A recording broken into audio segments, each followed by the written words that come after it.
Now, before the break, we spoke with Randi Weingarten about the challenges of reopening schools and sending kids and teachers back to the classroom. In this segment, the union leader and I get into some of the unintended consequences that have happened with having kids at home for as long as they have, like mental health issues, even children being forced to skip meals.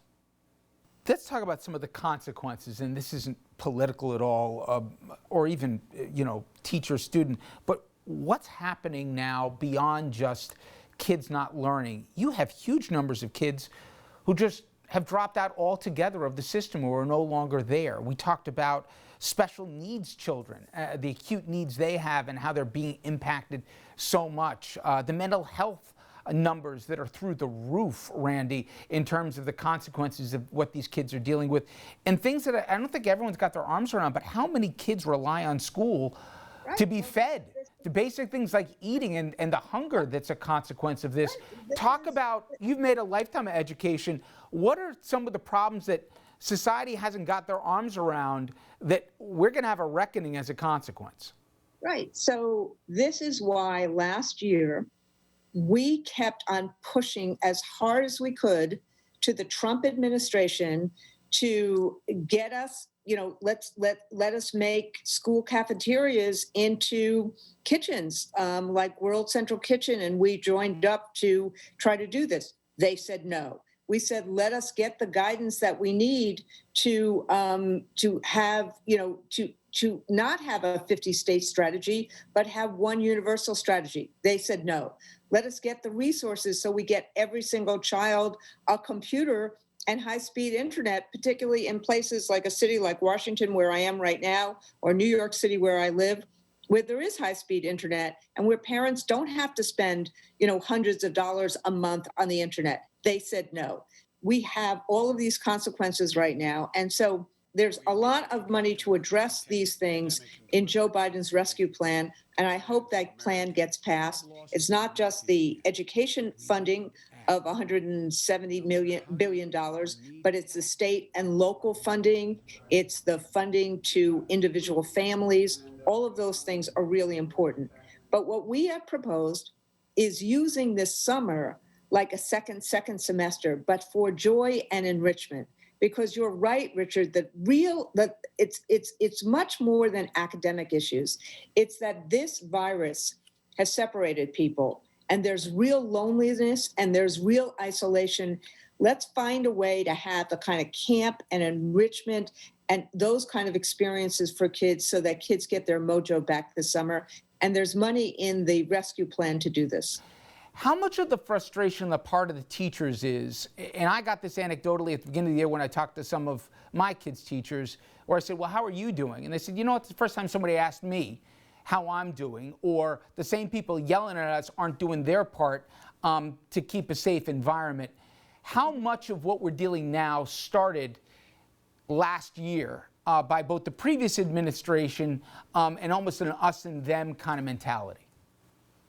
Look, the previous administration was all about chaos and polarization.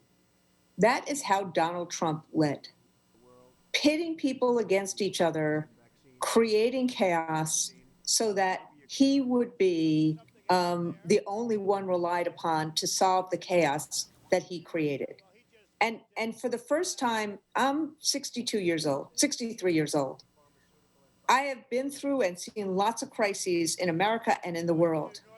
I've never seen a crisis in America that became political in this kind of way this quickly. Wearing a mask is not political. Wearing a mask is our responsibility, not only to keep ourselves safe, but to keep someone else safe. And the fact that it became political and it became contorted as freedom was a real problem, a real lack of leadership of the last administration. And Joe Biden and all of us have to dig out of that right now. And that's what we're trying to do. Last question, Randi, and I'm going to be getting reaction from our audience shortly, which I'm including teachers in that. If they say, listen, is my kid going to see the indoor of a classroom this year if they haven't already?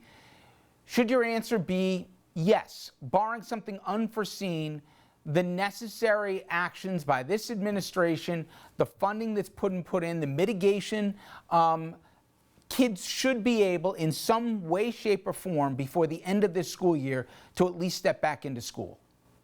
Yes, I think, look, none of us know what's going to happen with a variant. And you've noticed on the weekend shows, some of the scientists like Dr. Fauci are very concerned about that.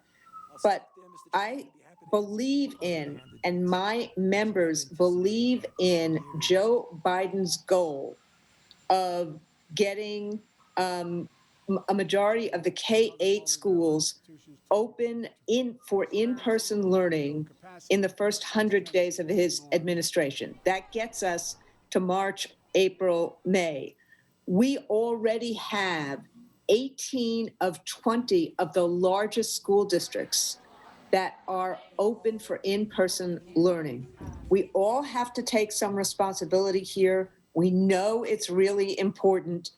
We should be all in this together.